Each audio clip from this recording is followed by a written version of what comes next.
দেখুন কিভাবে হাত দিয়ে চিপ্পে চিপ্পে মধু বের করতেছে বালতিতে,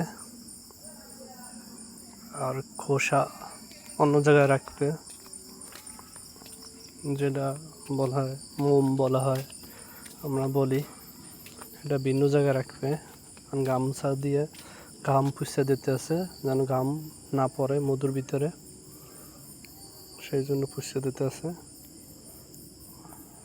আর জোরে জোরে চিপ দেওয়া লাগে, না হলে মধু সব বের হবে না।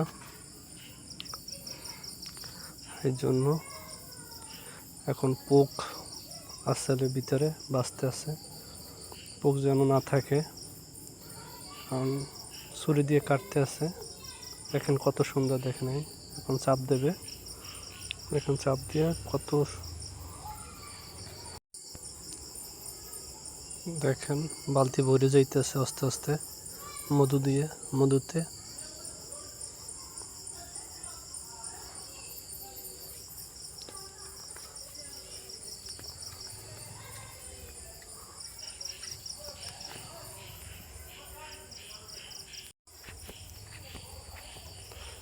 এই দেখুন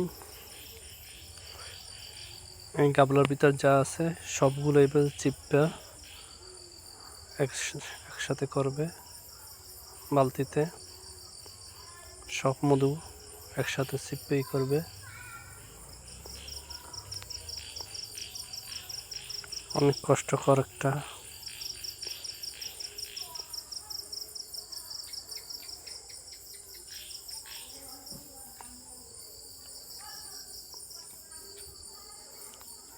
বালতিতে মধু করে ফেলাইছে, সব চিপ্পে রস বাইর করে ফেলাইছে, মধু রস গাবলায় ছিল এখন কাছাইতে আছে। মধুর কি দাম তা তো জানেন।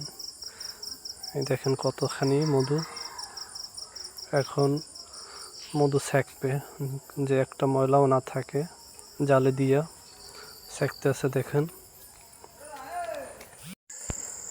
এই দেখেন সেঁকতে আছে বালতি থেকে, এই জালি দিয়ে এই দেখেন পুরো গাবলাটা ভরে গেছে। এই দেখেন কাছাইতে আছে এখন, এই দেখেন কতখানি মধু, অনেকখানি মধু, একটা বাসা থেকে দেখছেন কতখানি মধু বের হয়েছে।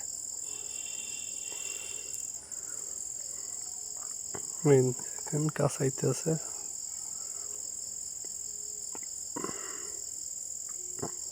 এখন একদম ফটিক মধু, খাঁটি মধু।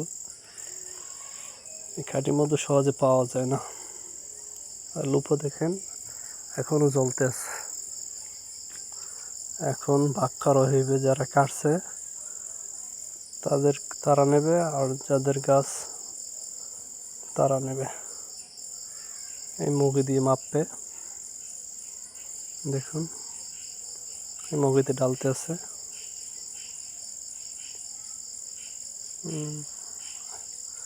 এক মুগি দিচ্ছে, আবার আরেকবার ডালতে আছে মুরগিতে, দুই মুরগি,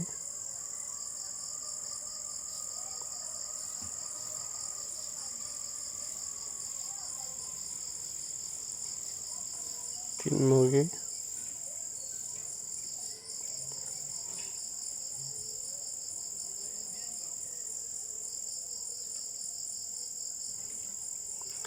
অনেকেই মধুর কথা বলতে আছেন। আমাকে আগে বললে তাহলে ব্যবস্থা করা যাইত, কিন্তু এখন তো যারা কাটছে তারা নিয়ে গেছে, আর যাদের গাছ ছিল তাদের লাগবে, তারা বেচবে না, সেই জন্য আগে।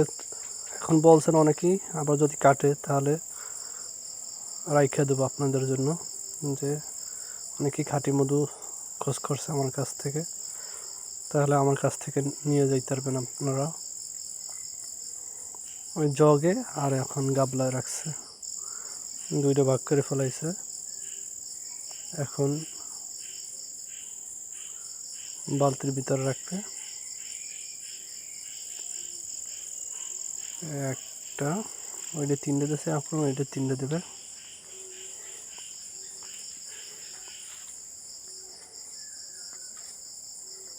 দুইটা,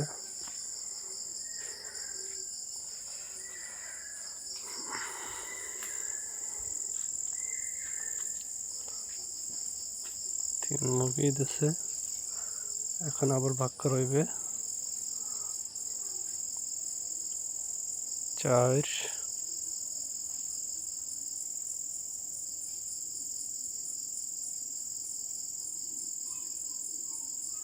5, 5 মুরগি দিছে দেখছেন। তাহলে একজনে 5 মুরগি করে ভাগে পাইতেছে। 6, 6 মুরগি দিছে, তাহলে 6 মুরগি করে ভাগে পাইছে। অনেক মধু।